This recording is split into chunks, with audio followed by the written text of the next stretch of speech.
প্রবাসে যারা আছেন, যারা ব্যাচেলর জীবন যাপন করছেন, যারা পরিবার যাদের সঙ্গে নাই এবং বিবাহিত, তারা তাদের যৌন চাহিদা চরিতার্থ করবার জন্য, যেহেতু এখানে উপায় নাই, তাদের স্ত্রী সঙ্গে নাই, তাদের জন্য কি হস্তমৈথুন করা জায়েজ আছে নাকি না জায়েজ?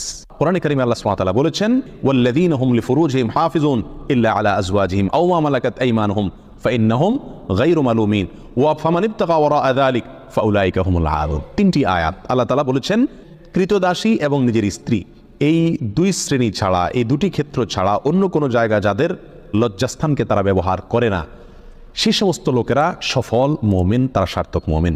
ফামান ইবতাগা ওয়ারাআ যালিক, আল্লাহ বলেন এরপরে তৃতীয় আয়াতে, যারা এই দুটি ক্ষেত্র ছাড়া, স্ত্রী এবং কৃতদাসী, এই দুটি ক্ষেত্র ছাড়া অন্য যে কোনো ক্ষেত্রে তাদের যৌন চাহিদাকে চরিতার্থ করে মেটায়, আল্লাহ বলেন ফাউলাইকা হুমুল আদুন, তারা হলো সীমালঙ্ঘনকারী।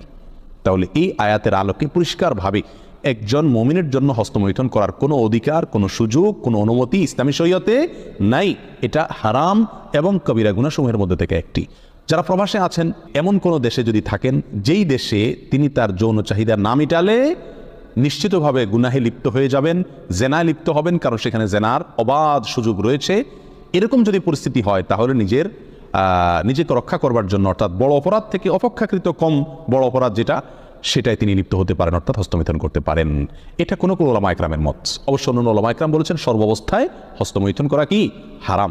এই জন্য প্রবাসে যারা আছেন তাদের উচিত এই অপরাধ থেকে বেঁচে থাকা। মাহমুদুল হাসান লিজন জানতে চেয়েছেন, পশ্চিম দিকে পা দিয়ে ঘুমানো যাবে কিনা, কেবলার দিকে পা দিয়ে ঘুমানো যাবে কিনা। পশ্চিম দিকে বলতে আমাদের জন্য পশ্চিম দিকে, কিন্তু যারা পশ্চিমা দেশগুলোতে আছেন তাদের জন্য অন্য কোনো দিকে হবে। অতএব যে যেখানে আছেন তার জন্য কেবলার দিকে পা দিয়ে ঘুমানো যাবে কিনা, এলো প্রশ্ন। এই প্রশ্ন উত্তর হলো যে কোনো হাদিসে আসলে কেবলার দিকে পাও দিয়ে ঘুমাতে নিষেধ করা হয়েছে এরকম কোনো হাদিস কিন্তু নেই, পাই না আমরা। অতএব কেবলার দিকে পা দিয়ে ঘুমানো মৌলিকভাবে কোরআন হাদিসে নিষিদ্ধ কোনো বিষয় নয়। তবে যেহেতু কেবলা সেদিকে আছে, আমার কাছে যদি খারাপ লাগা কাজ করে কেবলার প্রতি শ্রদ্ধার জায়গা থেকে, তাহলে সেক্ষেত্রে অন্যদিকে আমি পা দিয়ে ঘুমালাম, শোলাম, সেটা ভালো, উত্তম। শেখ সোহানুর রহমান জানতে চেয়েছেন, নামাজের মধ্যে তাশাহুদ পড়ার সময় তর্জনী আঙ্গুল উঁচু করার বিধান কি? এটা সুন্নাত, কেউ না করলে অসুবিধা নেই, নামাজ হয়ে যাবে, কিন্তু সুন্নাত বা মুস্তাহাব।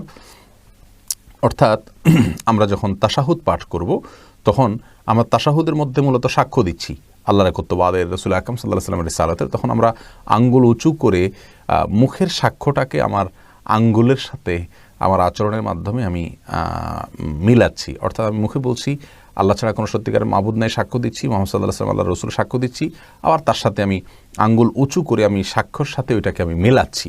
তো এটা জায়েজ, এটা মুস্তাহাব, করা উচিত। যদি কেউ না করেন নামাজ হয়ে যাবে। এটার পদ্ধতি নিয়ে অনেক মতপার্থক্য আছে, এ নিয়ে আমরা বারবার বলেছি। সারাক্ষণ নাড়াতে থাকবো নাকি উঠিয়ে শুধু ধরে রাখবো?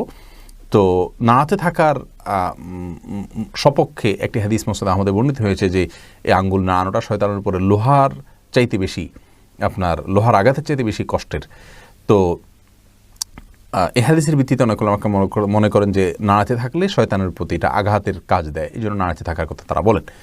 আর এর বিপরীতে অনেক উলামা ইকরামের মতে এটা শুধুমাত্র উঠাবেন এবং নামাবেন। এখানে নাড়ানো বলতে উদ্দেশ্য হলো উঠানেল এবং এই নাড়ানো, সারাক্ষণ নাড়ানো উদ্দেশ্য না। আর তাছাড়া এখানে বেশিরভাগ হাদিসগুলোতে এসে ইউশিরু, আঙ্গুল দিয়ে ইশারা করা। তো ইশারা করা নাড়ালে ইশারা করা হয় না, উঠানো এবং নামানোর মাধ্যমে ইশারা করা হয়। এই দ্বিতীয় মতটা আমার কাছে বেশি শক্তিশালী মনে হয়, অর্থাৎ উঠাবেন এবং নামাবেন।